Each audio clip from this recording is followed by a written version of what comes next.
Hello and welcome. This is Dylan with Frontier Precision, and this is an introduction to the Trimble SX10.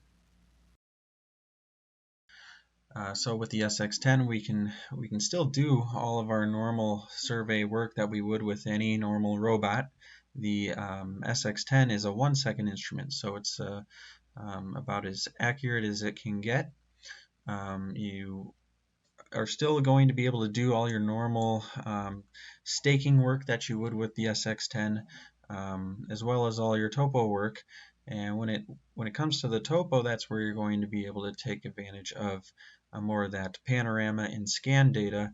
But just remember that you're not hanging this up, multiple months out of the year. You're still able to take this instrument out and use it as an everyday robot, even if you aren't doing any scanning. Okay, so in this scenario, maybe we need to pull a measurement from the ground up to that bridge there. So I can use just my simple measure distance tool. I'm using the point cloud here as a way to perform this measurement. So I can zoom in and grab any spot that I have scan data from. I'm just going to, for example, grab the bottom of the beam there down to the ground, and I can see I've got a measurement there listed. As I rotate this around, I've got a well, it was a 20-foot slope distance, but a true vertical distance was 17.816 feet. So I can easily grab those measurements, those clearances, from point to point in the point cloud. Maybe I need from wall to wall here. I'm going to go from that wall on the left over to the wall on the right. And if it's hard to see here on the map screen, I also have those measurements over on the left here. That measurement was a horizontal distance of 194.093 feet. So simple measurements in a busy intersection using that scan data. Being that this is a busy intersection, maybe it's smart to use the scan data and draft line work based off of that, rather than sending someone out into the intersection or closing down the road or intersection, which can cost a lot of money, I know. You could use the scan data to draw in that line work. So for example, in this data set we have some looks like we have some pavement stripes that we could potentially, save for a rainy day. Use the scan data, at times where maybe we're not able to do that field work even. So for example here, what I'll do is I'm going to just actually turn off this bridge layer. Now I'm just looking at the road. I actually still have on, I think, my poles and signs. I can turn those off. Now I'm just looking at the ground information. So I can and I'm also looking at this in an intensity-based view. So nevertheless, what all that does is allow you to see kind of differences in colors, or you can really make those pavement lines pop. So what I'm going to do here is start drafting some line strings, and these are for maybe pavement markings. I could do the very same thing with just creating simple points as well, coded points. But here I'm using my line string tool, so just as simple as connecting the dots for these lines, and I can just very quickly draft those in as if I were out there shooting them with a traditional way.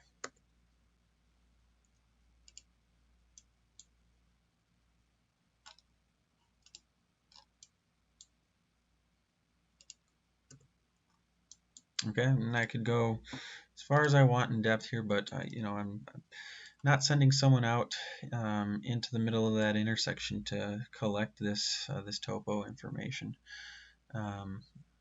Utilizing that scan data, I can also see in my station-based view where those line strings end up.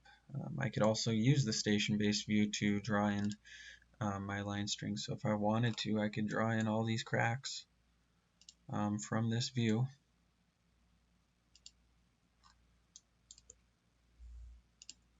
and go about this workflow. This does help in instances where you need to utilize the imagery as more of a reference. I can utilize that imagery here now and actually draft points and lines based off the imagery and the point cloud together. That's what's called virtual DR. DR essentially is just taking a direct shot on something rather than using a target or a prism out in the field. So I'm just going to enable that, and then now I can utilize the imagery along with my line string command and begin drafting off of that imagery. So I can really get a zoomed in picture of the edges of, let's say, the underside of where the concrete meets the metal, and draft that in. And now when I turn off the point cloud, you should see that line string there.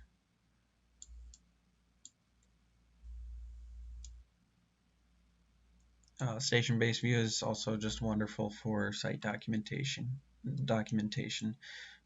taking those pictures.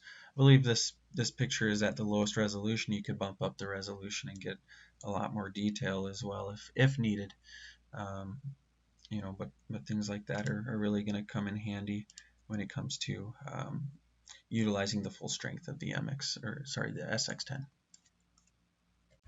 Here I've got some survey data from the SX10 opened of a fairly complex job site.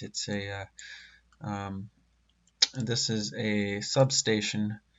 As I rotate around here in 3D, you can see what's all going on here. There's a lot of power lines, poles, of course the substation itself with all its components. If we zoom in here, we've got a lot of good, accurate data on that substation. So the SX10 is great in allowing you to capture information inside of a restricted access area. Here we have 3 scan stations set up, one here, one from inside the building. This was actually a rainy day, so we set this up inside the building to scan out towards the substation. The SX10 has no problem operating in the rain. It's just that we didn't want to get wet, and we thought we'd take advantage of the remote capabilities.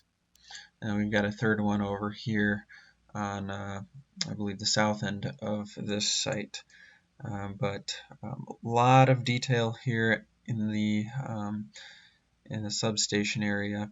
I can pull and draft line work on these power lines, get really highly precise locations of any of these components. Again, the SX10 is going to open the doorway to some of these more complex projects where really with traditional survey equipment might be very, very difficult to do. So utilizing that virtual DR functionality where you're going to go in and virtually survey based off the point cloud and the photos. I've got a station view here open with the photos and the point cloud overlaid on top of each other. Off in the distance you can see some tanks. Those tanks are roughly 800 feet away, but I can easily pull information off of those tanks. I can definitely see some good detail in the photos here, as well as some of these other things within the bounds of the substation. Maybe I need to pull a coordinate on a bolt or something here on this structure. Using virtual DR, very simply going to create a point, and this is utilizing the point cloud and the imagery together to be able to pull an accurate point on whatever it might be. So there I'm just quickly creating survey points on whatever object it is that I can see here in my imagery.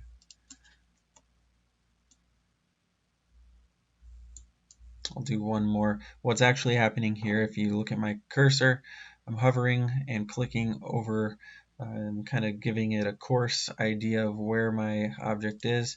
I do my first click, it's going to do a high zoom into that area where my cursor was located and allowing me to define the exact pixel of where I want to create that survey point. Click enter and there's my survey point there, and I can look at those in my 3D view. There's 0.9 right there on the structure. I created a couple others off in the distance here on this structure. Something that would take a lot of time to do with a traditional instrument, standing behind the instrument or using some other offset method to be able to get that vertical and horizontal offset if you weren't able to access that inside the fence there. This project right here is a good example of just an overall topo. This is a residential 2-block street here that we used the SX10 on.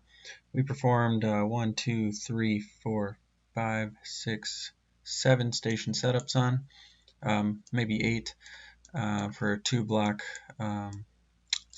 stretch of roadway. But we were able to capture all the information that we need once and really limit the amount of rework or going back out into the field to capture more information that was lacking for the drafter or the engineer.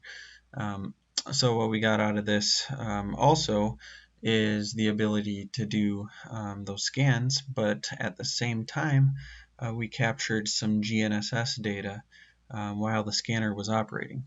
Okay, so what that means is we told the SX10 to do a 360 scan, capture this point cloud information that we can use to create surfaces or line work or whatever other deliverables we want out of it. Take those panorama photos, give us a good overall site documentation of pre-existing conditions. And while it's doing the panoramas and the scans, we're going to go and shoot some GPS points as well. So that's what you see here. All these CB points are back of curb GPS shots. So one advantage to this is being able to see your GNSS data overlaid onto the point cloud data for QA and QC purposes.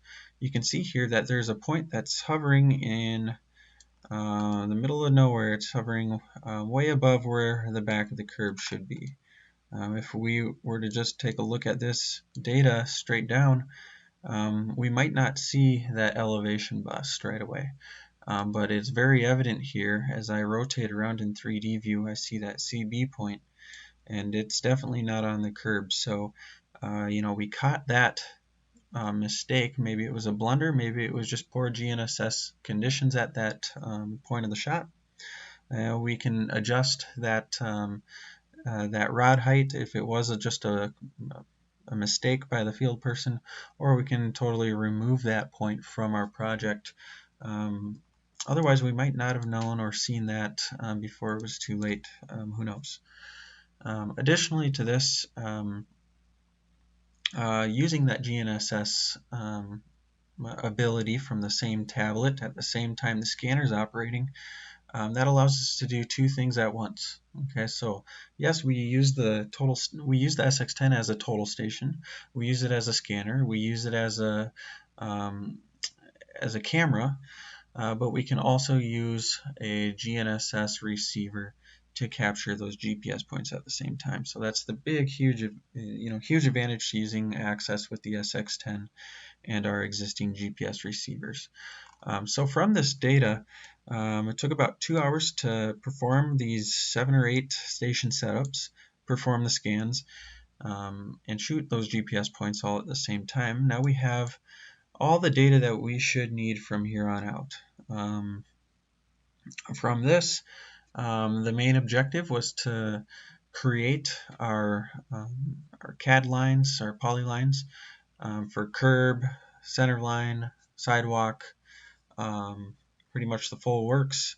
and then create a final surface out of the scan data and out of those line strings as our break lines. So what we get out of this is if we turn off our point cloud to kind of clean this up, now we see all that raw survey data. That's what we would get if we were using a conventional instrument. And then now what I've done is I've created the line work from the point cloud data. So I'm going to turn all of that on.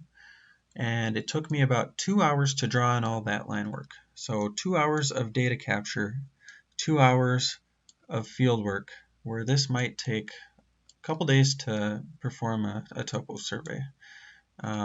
Maybe 1 to 2 days to shoot in all of that traditionally.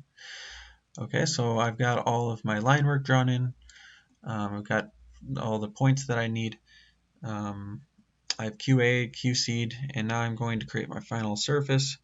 So I'm going to create that surface, and I'll turn on that layer here in my filter manager and be able to show you the surface model that I was able to come up with, mostly from the point cloud data. So this is going to be a highly accurate surface. You can see it's in a color gradient viewing mode, but this is going to give me a very accurate surface to then to use for quantities or whatever it might be from here on out. Again, all done with the SX10 and then a few points from the GNSS receiver. A major advantage to the SX10 is when you need to share data. This is the only total station scanner that is going to allow you to share your scan data and imagery using a web-based viewer to anyone who has access to the internet. So all you do here is you open up a web link, and this is an application called Trimble Clarity. So what you would do is you would share this web link that has all your SX10 data in it for the project, and then that person would enter in the web address, and they would fall right on this this web page here. And with this, you can see I have the panoramic images opened up. I can zoom in, zoom out. Down at the bottom, I've got a base map, so you can see where these are geographically located. You can zoom in, you see all my station setups here down this 2-block residential street. I can click on any of these dots and it will open me up to that exact station setup. And you can also see the station orb here. I can click on that and it will take me right to that setup as well. Some of the other things you can do in here, so when you're sharing this data with maybe someone who isn't a surveyor or a drafter, just anyone who can click the mouse can come in here and take measurements. So if I wanted to grab the width of this sidewalk here, I can, what it's doing is it's using the point cloud and the imagery overlaid on top of each other to perform these measurements. So I'm just simply going to do a measurement. Maybe I want to grab the slope of this ramp here. I've got my horizontal and vertical distances there, and I can compute a slope from that. I can store this as, or I can store text referring to this, and then save that. Be able to annotate anything else that might be in my data set here. Maybe I need to say remove this tree. And I can pass along all this information to the next person. So it's a really good collaboration tool. Again, only available with the SX10. Other total stations don't support this, or this doesn't actually support other total stations. So again, using that point cloud, using the 360-degree panoramas to be able to share and publish your data for anyone either within the organization or outside the organization who isn't using a CAD software. We can also export out a Google Earth KML file, which contains either the SX10 observational data, so that would be any of your total station observations, any of that line work or points that were created in TBC from the scan data. Additionally, you can export out the panoramas that were taken while in the field, those panoramas being from the SX10, and overlaying those in Google Earth. So what I have here is our points that represent each of the panorama photos that were taken at this job site, and I can go into any of these panoramas by just simply double clicking on them, and it's going to fly me in, and it's actually going to enter into the panorama photo that I had taken in the field. And you can see that these panoramas are tiled.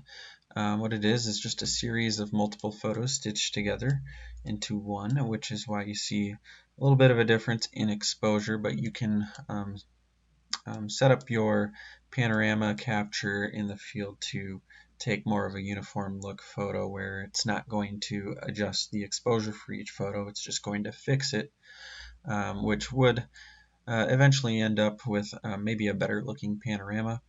But with this, you can pan around. Over here we took some higher resolution photos of some faraway structures.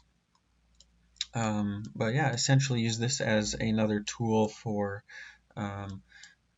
sharing those panorama files. I can exit out of that photo, and it's just going to pop me back to my Google Earth view. I can enter any of these other photo stations from there as well.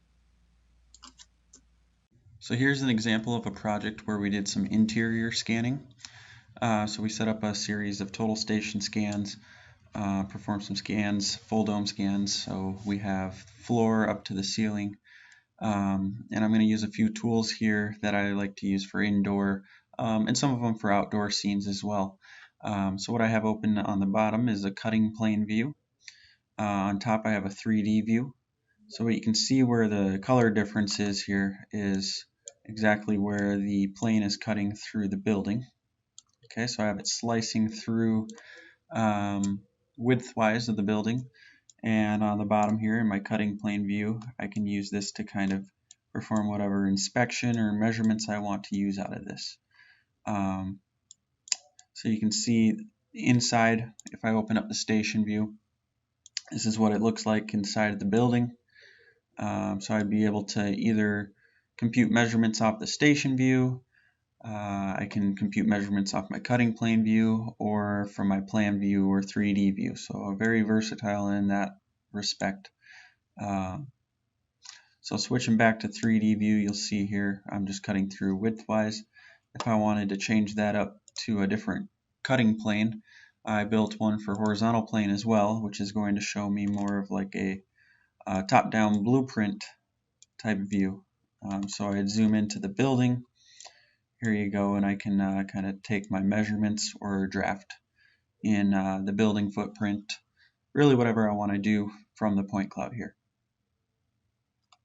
Okay, so I take advantage of the cutting plane view a lot when I just want to kind of limit down what I'm seeing and maybe slice the ceiling off of a building so I can see inside and maybe start my drafting there. So here, just like before, using my create point, polyline, or line string tool, I can begin to draft in the layout of this building, whatever way I want to do that. Another really nice thing is that you can change the elevation. So on this horizontal plane, I can change the elevation of that slice with the slider at the bottom to slice through, maybe a different elevation of that building. If I want to see more of the pipe work in here, there all I had to do was lower it. But very easy to then just begin creating your line strings and kind of drafting in, from corner to corner of this building.